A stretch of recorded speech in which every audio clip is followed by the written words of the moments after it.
Bonjour Anaëlle. Bonjour Elisabeth. Alors, je suis ravie de t'accueillir dans ce sommet Respire pour la deuxième édition. Franchement, merci d'avoir accepté cette invitation. Franchement, c'est vraiment un sacré plaisir de t'accueillir ici.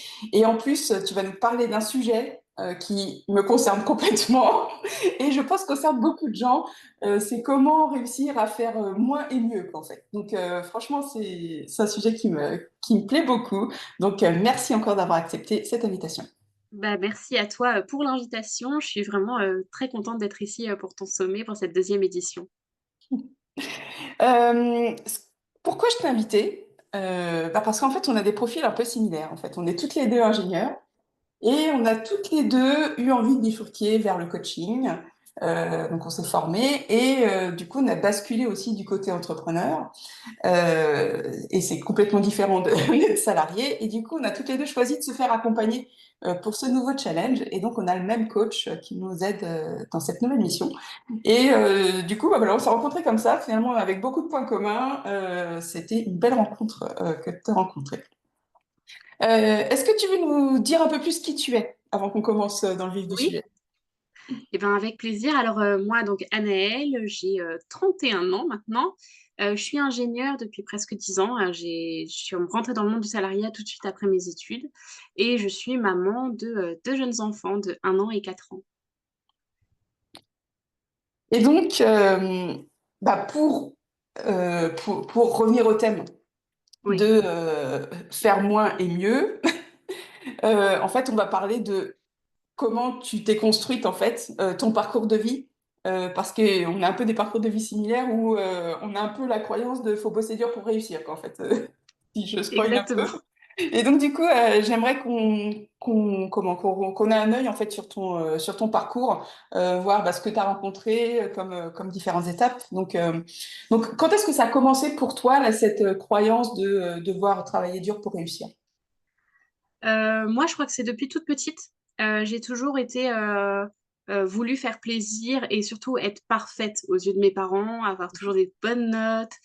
Pour ceux qui connaissent un peu les drivers, moi, je suis une soie parfaite, pur sang, on va dire. J'ai toujours voulu montrer que je pouvais tout faire bien, réussir mes exercices à 100%. Et donc, dès l'école, en fait, j'ai toujours Le euh, 20 sur 20.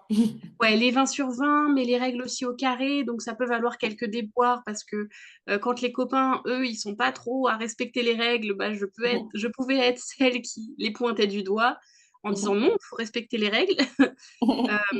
Donc oui, vouloir toujours être la petite fille modèle, sage, qui présente bien.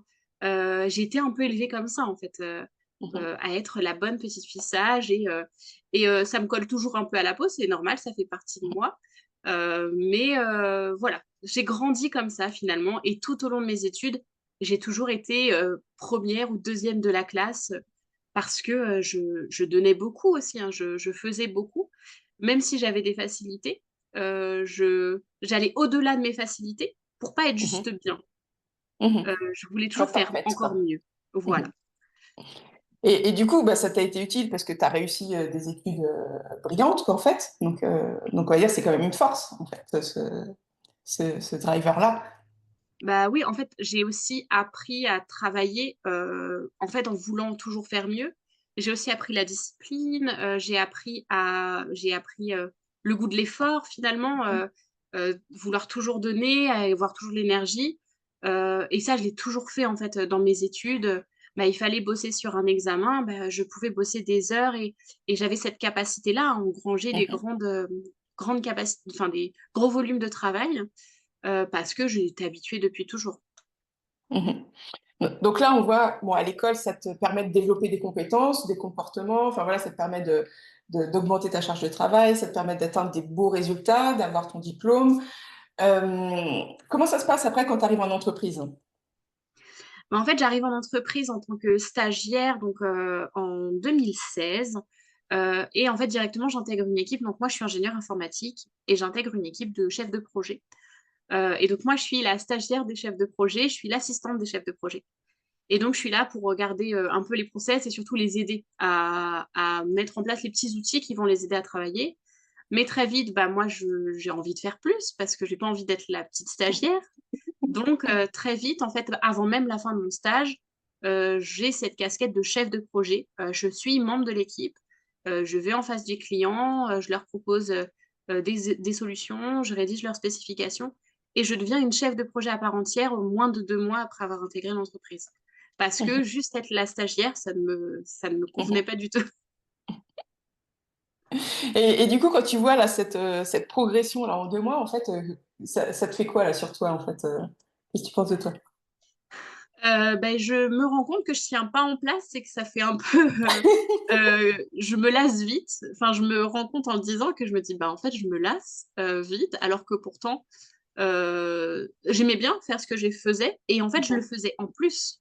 C'est-à-dire que les missions de stagiaire qui étaient bah, aider pour les process, etc., faciliter la vie des chefs de projet, je continuais à le faire en plus d'avoir mes propres clients, en plus d'avoir mes mhm, propres projets parce que bah, je voulais aussi montrer, je voulais aussi prouver quelque chose parce que j'étais en stage. Donc, en stage, bah, on doit aussi prouver qu'on est employable. mhm, Donc, je voulais aussi absolument décrocher un CDI parce que le CDI, c'était le Graal. mhm, Donc, je voulais absolument décrocher ce CDI. Donc, il fallait que je donne tout, que je fasse de mon mieux. J'ai fait tout ça. J'ai coché toutes mhm, les cases de l'employé modèle et qu'on a envie d'embaucher. mhm. Et du coup, ça s'est passé comment la suite pour toi? Mais ça s'est bien passé. Ça s'est bien passé. Je suis restée dans la même équipe pendant 5 ans ou 6 ans, je sais plus exactement. Mais donc, du coup, je suis restée chef de projet. Puis après, chef de projet, bah, je suis devenue responsable des process de toutes les équipes, donc avec une casquette PMO pour ceux qui connaissent. Mhm, Donc, Project Manager Officer, donc vraiment la partie coordination des process des équipes pour que tout se passe bien, parce que moi, j'ai toujours aimé tout ce qui est process, mhm, organisation. Et puis, à un moment, j'ai senti un peu un flottement.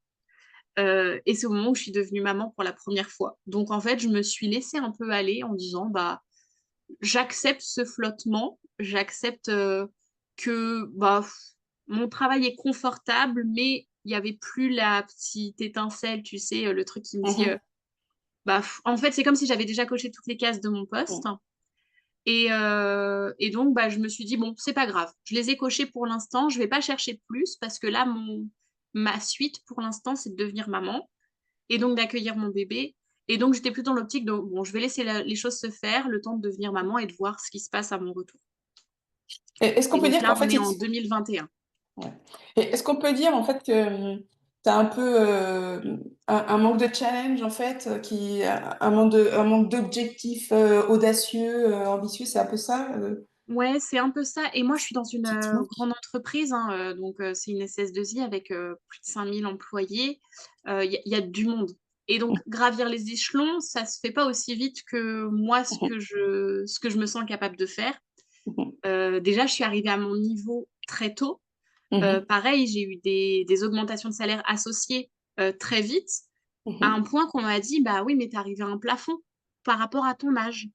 mhm, Pas par rapport à ton poste, mais par mhm, rapport à ton âge. Bah, tu sais, Annelle, tu as 25 ans ou tu as moins de 30 ans, bah, quelqu'un qui a moins de 30 ans et qui est payé comme toi, bah, ou qui est à ce niveau-là, déjà, sois satisfaite de ce que tu as.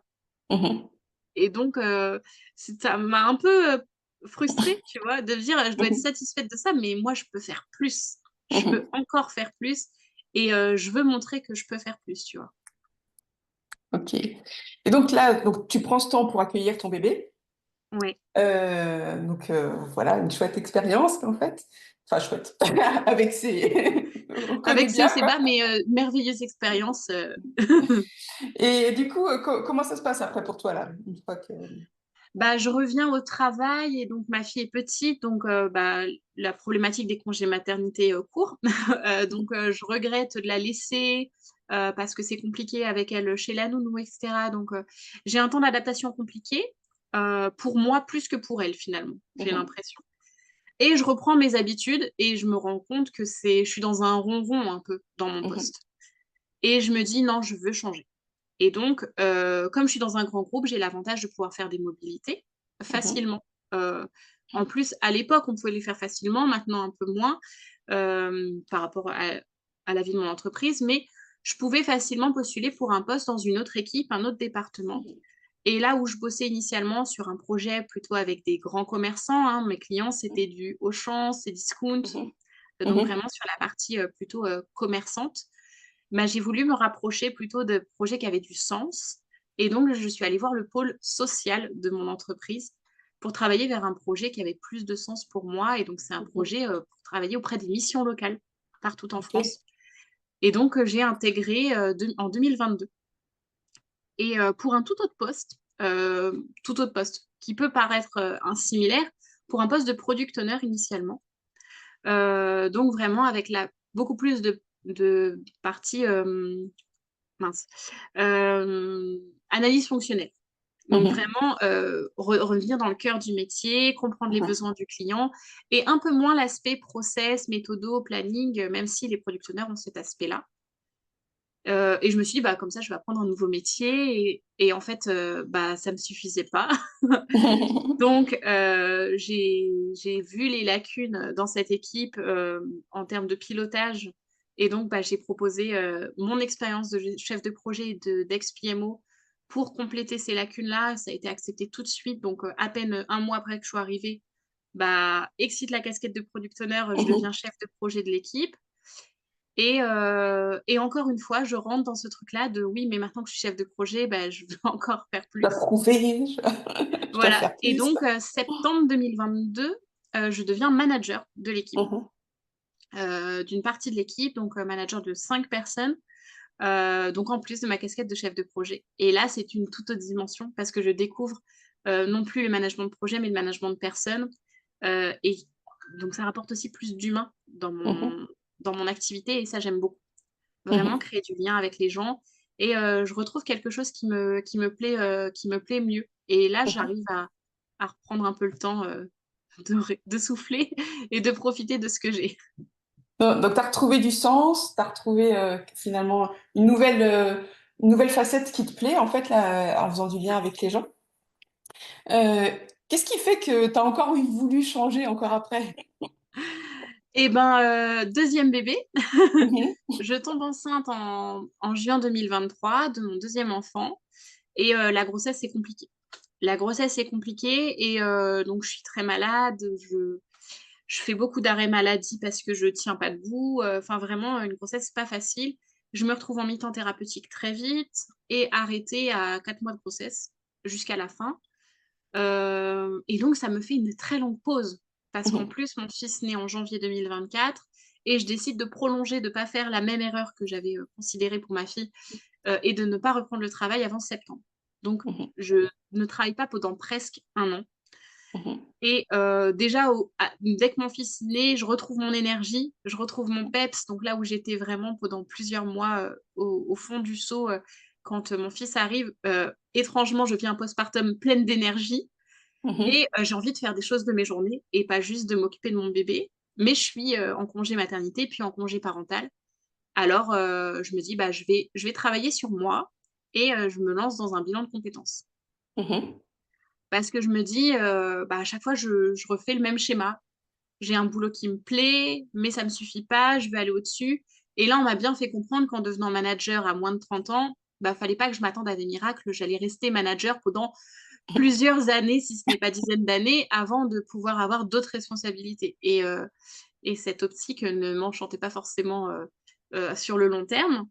Mais je me suis dit pourquoi pas, parce que j'aime mon métier, j'aime Mhm. manager, j'aime piloter les projets, tout ça, ça me plaît. Mais du coup, je fais ce bilan de compétences, donc au printemps 2024 et je me rends compte que ce que j'aime le plus dans mon métier, c'est accompagner les gens et organiser les choses. Mais organiser les choses, tout. En fait, on se rend Mhm. compte qu'avec ma coach que, c'est organiser aussi, la maison. J'ai profité de mon congé maternité pour faire du tri dans toute ma maison. On envisage même, hein, une reconversion vers un boulot de home organizer donc Mhm. vraiment, quand ça touche à l'organisation et à l'accompagnement, je sens Mhm. que je touche du doigt quelque chose qui m'anime et je me retrouve en plein congé parental à, avoir plein d'idées, à devenir Mhm. créative alors que je pensais que j'étais quelqu'un, qui appliquait les choses, mais pas qui les Mhm. créait. J'ai des idées, j'ai des projets et c'est quelque chose qui m'était jamais arrivé, en fait, parce que je suivais plutôt le flow de tout ce qu'on me propose en fait dans le salariat. Et puis j'ai suivi le chemin tout tracé de la petite fille modèle depuis petite, qui a son CDI, qui gravit les échelons. J'ai juste suivi en fait la route toute tracée qui était devant moi, quoi. Et du coup, là, de découvrir quelque chose finalement qui t'anime vraiment là au plus profond de toi, là, qu'est-ce que tu as envie d'en faire à ce moment-là? Et ben à ce moment-là, mon entreprise est dans un contexte particulier. Moi, j'apprends en même temps pendant mon congé parental qu'il y a des possibilités de faire des ruptures conventionnelles. Et donc, je me dis, bah, c'est le moment. Donc, je me lance dans un dossier pour faire cette demande de rupture conventionnelle. Je crée un projet de A à Z, un business plan. Enfin, je me lance dans le monde de la création d'entreprise que je ne connaissais pas. Je découvre tout ça avec mon bébé de quelques mois et accompagné avec des coachs ou avec des consultants qui m'aident. Et je monte ce dossier pour la reconversion professionnelle avec l'idée qu'en septembre, je ne reprends pas mon poste. Mais en septembre, je dois reprendre mon poste parce que la reconversion professionnelle, bah, les échéances sont décalées, fin septembre. Donc, dans tous les cas, je reviens, mais avec l'idée que je repartirai. Et fin septembre, je ne peux pas partir parce que bah, le nombre de départs autorisés par la convention a été atteint. Et du coup, je ne suis plus éligible au départ. Et là, j'ai un coup de mou où je me dis, mais du coup, j'ai créé ce projet entrepreneurial, je l'ai lancé. Donc, sans créer mon entreprise, j'ai commencé à communiquer, à développer mes idées, à mettre sur papier mes projets. J'ai pas de clients à ce moment-là, mais je sais que je veux me lancer. Et j'ai toujours cette ambition de me lancer dans mon projet entrepreneurial, mais en même temps, je reprends ma casquette de manager, chef de projet, que j'ai laissé un an plus tôt et qui ne m'attire plus du tout. Mais plus du tout, quoi. Toi qui aimais bien organiser, la manager les équipes, finalement, au bout d'un an, en fait, finalement, tu te rends compte que c'est plus ça En qui fait, c'est t'anime? que je me suis tellement lancée dans ce projet entrepreneurial Mhm, que je voyais plus que ça et j'ai vu mhm, ce projet comme le projet qui allait m'aider à m'épanouir. mhm, Et donc, c'était revenir sur un truc qui, je sais, va pas me satisfaire pleinement, tu vois. mhm, Même si les missions, je les aimais bien, bah, je l'ai fait pour quelqu'un d'autre, je l'ai fait pour une autre mhm. entreprise. Et donc, j'avais moins l'envie, j'avais moins l'énergie en fait à y mettre parce que j'avais toujours envie de mettre autant d'énergie dans mon projet de business, quoi. Mhm. Et là, en fait, pour revenir au sujet là, de faire moins et mieux, ce que j'ai beaucoup aimé là dans ton partage, c'est effectivement quand tu suis ta voie toute tracée de je bosse à fond, machin, quelque part, je réfléchis pas trop et puis je suis les rails sur lesquels je suis. Et en fait, là, quand tu partages là, que bah, ton congé mat, cette pause, et finalement, là, d'un coup, d'un seul, tu as toute la créativité qui arrive que tu n'imaginais même pas en fait pour toi, quoi, en fait. Ouais. Et je découvre à ce moment-là que faire une pause dans nos métiers, je lis un livre là-dessus, hein, sur la slow productivity, mais faire une pause dans nos métiers de connaissances, dans nos métiers où on doit réfléchir tout le temps, c'est pas Mhm. ne pas travailler. Mhm. Finalement, à être toujours à devoir produire des rapports, imaginer des projets. Notre cerveau, il s'épuise en fait. C'est comme si on était un ordinateur qui ne se mettait jamais en veille et qui ne faisait pas de reset. Et en fait, ce congé maternité, c'était un peu un reset forcé. Et, et en fait, le cerveau, il crée des vraies connexions et il devient créatif. Et c'est ce qui en émerge encore plus puissant quand il se repose. Mhm. Et c'est vrai que moi, j'ai longtemps cru que, bah, comme toi, que se reposer, c'était perdre du temps, quoi, en fait. Enfin, Ouais. ah non, mais là, si je me repose, mais non, mais je préfère ça à la place, tout ça. Et alors que finalement, non, se reposer, c'est finalement être encore plus puissant après, en fait, parce qu'on retrouve de nouveaux angles, de nouvelles opportunités, enfin, on peut voir les choses différemment, la créativité qui peut se mettre en place. Et effectivement, finalement, c'est une vraie pépite, mais qu'on sous-estime, enfin, surtout dans nos métiers Ouais. d'ingénieur, qu'on sous-estime beaucoup, quoi, en fait. Mais il y a aussi ça qui est arrivé aussi quand j'ai repris le boulot, c'est que j'avais eu mon rythme à la maison Mhm. avec mon fils, je bossais avec mon fils à côté. Alors, je dis pas que c'est facile et j'encourage pas tout le monde à le faire, mais moi, j'ai réussi à travailler, créer mon entreprise, en tout cas tout le projet, à ma communication, avec un bébé à côté, mais à mon rythme. Je me Mhm. levais quand je me levais, j'avais quelques réunions professionnelles, je gérais avec le rythme de mon fils. et je vivais pleinement, en fait, j'ai pleinement vécu ce congé maternité comme une bénédiction pour mon bien-être et je me suis rendu compte que, bah, je pouvais bosser 4-5 heures par jour sur mon projet pro, parce que j'avais l'aide, enfin, il y avait papa qui était là, hein, n'essaie pas de bosser 4-5 heures avec un bébé, mais je pouvais bosser plusieurs heures avec mon bébé à gérer la maison. Ma maison, elle était toujours, je me sentais toujours bien, et quand j'ai dû reprendre le boulot salarié, bah, c'est retrouver un rythme de 8h-18h, Mhm. être forcée de me lever tous les matins à 1 heure alors que mon fils ne fait toujours pas ses nuits, hein, même maintenant. Mhm. Là où quand il faisait pas ses nuits pendant que j'étais en congé mat, bah, je pouvais en profiter pour faire des siestes la journée ou quoi. Là, je pouvais plus et en fait, je pouvais plus respecter mon rythme Mhm. et donc retrouver le salariat, c'est retrouver un rythme imposé, et où j'ai compris qu'il me convenait plus, en fait. Mhm. Alors que l'entrepreneuriat, c'est aussi la porte ouverte vers un rythme qui nous correspond. On peut plus s'adapter finalement à nous quand, on est notre propre patron. Et du coup, aujourd'hui, tu mènes de front les deux projets, en fait, à la fois ton projet salariat, enfin ton projet, enfin, on va dire ton boulot dans le salariat, et à la fois, en fait, ta casquette d'entrepreneur. Comment, par rapport à la question de faire mieux avec moins, en ayant ces deux casquettes, comment tu arrives à gérer ça au jour le jour? Alors au début, je l'ai pas géré du tout. Au début, j'ai tout fait. J'ai tout fait parce que je voulais toujours être parfaite partout.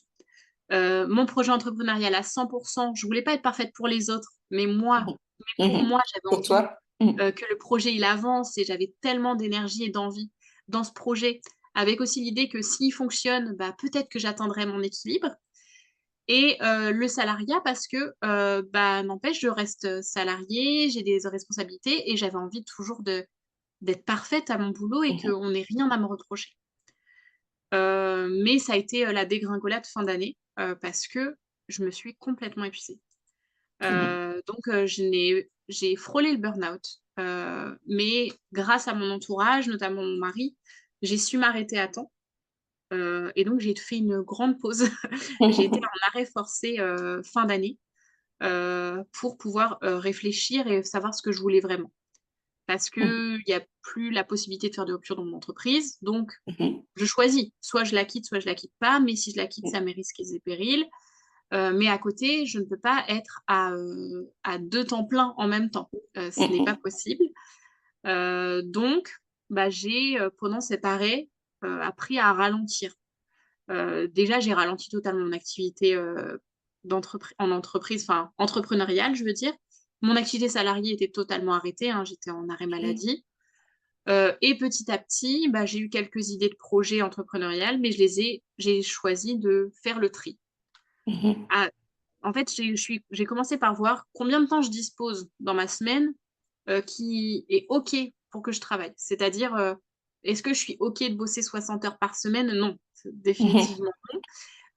Mais j'ai un 35 heures, enfin un 30 heures de travail avec mon entreprise, vu que j'ai un temps partiel pour mon bébé. Bah, pendant le reste du temps, je vais être avec mes enfants, donc combien d'heures je peux me donner pour mon entreprise?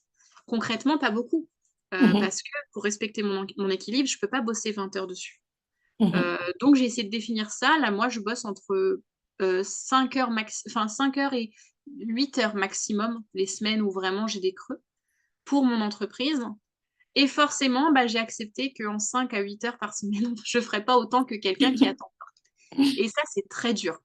Mhm. C'est très dur quand, comme moi, on a envie de tout faire bien et on a envie quand on a plein de projets comme j'en ai, c'est très dur d'accepter de pas tout faire et de faire le tri et donc ça, c'est tout le cheminement que j'ai depuis fin d'année, et donc que j'ai mis en place sur tout ce trimestre-là, d'accepter de pas tout mener de front et aussi accepter de réduire mes exigences personnelles dans ce que je Mhm. faisais.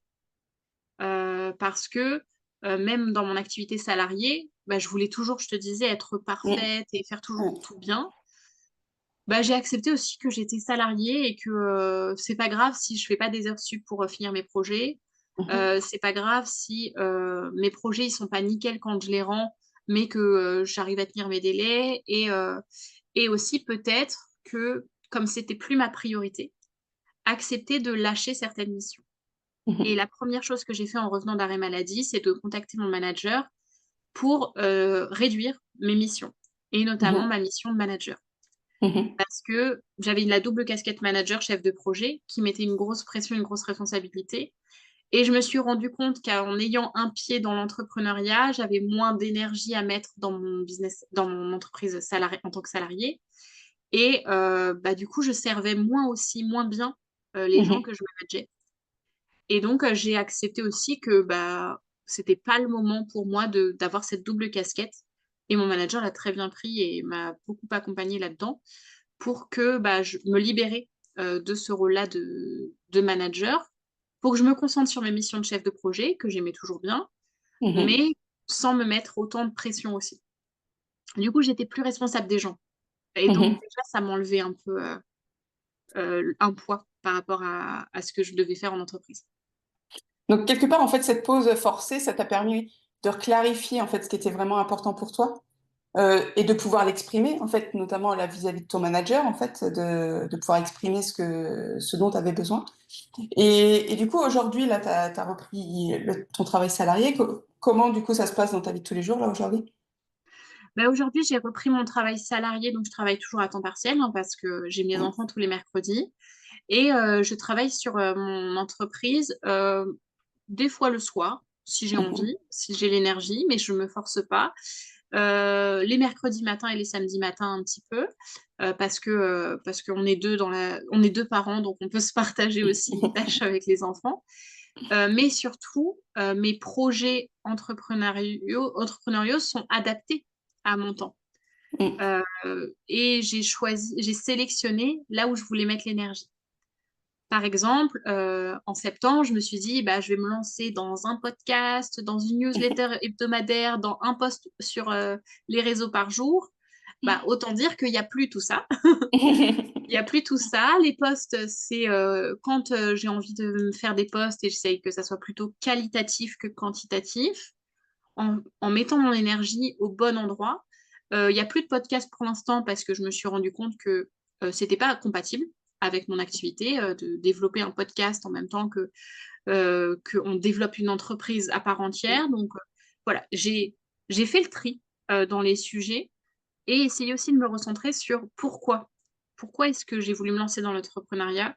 C'était pour retrouver de la liberté et mon équilibre. Et j'ai pas envie que ça soit un but, la liberté et l'équilibre. J'ai envie que ça soit aujourd'hui ce que je vis. Mhm. Et donc, je veux pas que, ah, une fois que j'aurai terminé ça, alors je pourrais prendre le temps pour moi. Non. J'ai envie aujourd'hui de profiter du temps pour moi, du temps avec mes enfants qui sont petits. J'ai pas envie d'attendre d'avoir atteint un certain objectif pour le faire. Donc, si mon entreprise, elle doit prendre plus de temps pour se développer, mais qu'à côté, j'ai vécu ce moment-là pleinement, en sentant bien, bah, c'est OK. Alors que si mon entreprise, elle se développe très bien en un an, mais à côté, j'ai vécu un an à souffrir, à pas voir mes enfants grandir, bah, je vais avoir tout perdu parce que même au bout d'un an, je serai sur les rotules et j'arriverai même pas à continuer de travailler. Mhm. Donc, j'ai, j'ai choisi la version ralentie Mhm. mais je pense qu'il correspond à ma réalité aujourd'hui. Et je pense qu'il faut que chacun voit quelle est sa réalité pour pouvoir faire des choix. Et c'est pas toujours facile. Mhm. Et moi, je dis choisir, c'est pas forcément renoncer. Je sais que ce que je fais pas maintenant parce que j'ai pas le temps, bah, je le ferai plus tard. Mhm. Donc voilà, reporter plutôt que renoncer. Ouais, bah, franchement, super. Merci beaucoup pour ton partage. Euh, J'aimerais, en fait, pour résumer tout ça, quels seraient, selon toi, en fait, si des gens sont toujours là dans le faire plus, enfin, jusqu'à faire trop, quoi, en fait, et qu'ils auraient envie de faire moins et mieux, ça serait quoi pour toi les trois premiers ingrédients à mettre en place pour eux? Ouais. Alors, je vais essayer d'y réfléchir en live en même temps, mais le premier serait déjà définir quelle est votre vision. Où est-ce que vous voulez vous voir? Enfin, qu'est-ce que vous voulez atteindre comme équilibre notamment? Est-ce que vous avez envie de bosser 40 heures par jour, mais peut-être ça correspond à votre réalité. Euh, et voilà, essayez de voir où est-ce que vous voulez être, où est-ce que vous voulez aller. Moi, la mienne, c'était d'être avec mes enfants et profiter un maximum quand ils sont là.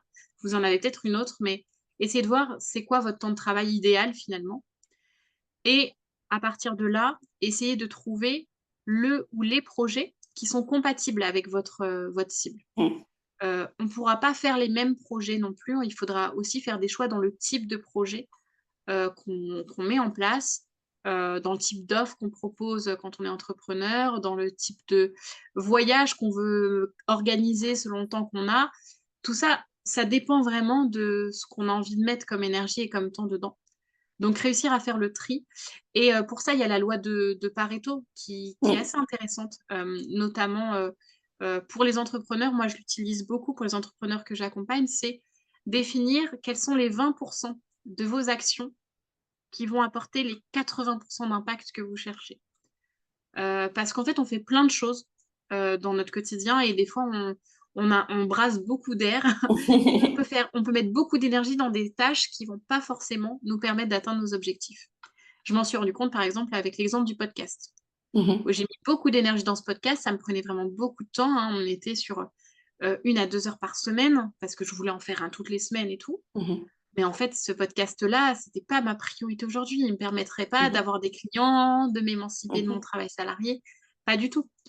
Donc essayez d'identifier s'il y a pas 1 ou 2 choses que vous faites aujourd'hui dans votre quotidien qui ne servent pas vos objectifs et que vous pouvez simplement arrêter de faire, juste pour, vous soulager, pas pour le remplacer par autre chose, mais pour Mmh. vous Mmh. soulager et faire des pauses. La dernière, Mmh. c'est faire des pauses. Enfin, prendre le temps, laisser le temps à votre cerveau et à votre corps de faire une pause, de ralentir. Et en fait, c'est ce qu'on disait tout à l'heure, c'est pas un manque de travail, c'est pas un manque de productivité. Vous serez beaucoup plus efficace et moi, je l'ai appris avec mes repos forcés, que ça soit mon congé maternité ou mon arrêt maladie. Vous l'apprendrez, j'espère pas à vos dépens. Prenez le temps maintenant avant Mmh. que votre corps vous l'impose. Mmh. Parce que faire une pause, ça va vous permettre de recentrer quelles sont vos priorités et justement de voir où vous voulez aller. Et votre cerveau, il va créer plein de connexions, vous allez vous retrouver encore plus créatif et peut-être que des problèmes que vous aviez avant de faire une pause, vous aurez les solutions en dormant. Enfin, vraiment, il y Mmh. a des choses qui se créent grâce au repos, donc prenez des pauses. Oui, donc j'aime bien tes trois axes là, la vision, faire le tri et puis faire des pauses. C'est clair que ça, c'est la base pour commencer, effectivement. Donc, bon, en tout cas, merci beaucoup, Naël, pour ton partage, pour ton expérience de vie, qui j'espère va être utile aux gens qui pourraient être dans la même situation que toi. Et je pense que chez les ingénieurs, il y en a quand même pas mal qui sont dans je fais toujours plus jusqu'à faire trop. Donc, merci beaucoup pour ce partage. Je sais que tu as réservé une petite surprise là pour les gens qui nous écoutent. Qu'est-ce que tu as envie de leur dire là? Oui, bah, là, en fait, j'ai créé un mini challenge de 7 jours à faire, donc vous recevez un mail par jour pour vous aider à refaire le tri dans votre organisation aujourd'hui. Parce que moi, j'accompagne les entrepreneurs dans leur organisation pour gagner du temps, en faire moins et mieux justement. Et donc, c'est un challenge où chaque jour, vous aurez une petite mission pour réussir à mieux organiser, votre quotidien. C'est adapté, même si vous n'êtes pas entrepreneur, vous verrez. Il y a des petits, tips qui vont vous permettre de gagner du temps. Et comme j'ai dit, c'est pas gagner du temps pour faire plus, mais c'est juste gagner du temps pour vous aussi, pour faire mieux ensuite. Donc voilà, si ça vous intéresse, je pense qu'Elisabeth va vous mettre le lien, pour vous Ouais, je inscrire. mettrai, je mettrai le lien en dessous, et puis je pense que je vais m'inscrire sur le challenge. Parce que je pense que même si on travaille toujours sur soi, je pense qu'il y a toujours des possibilités de s'améliorer et de réajuster pour justement être vraiment dans notre flow, en fait, et non pas dans Ouais. la force pour réussir, qu'en fait. Donc, en tout cas, merci beaucoup, Annelle. C'était un vrai plaisir de t'avoir. Et puis, je te dis bah, à bientôt. Merci beaucoup Elisabeth, j'étais vraiment très contente d'être ici. À bientôt tout le monde.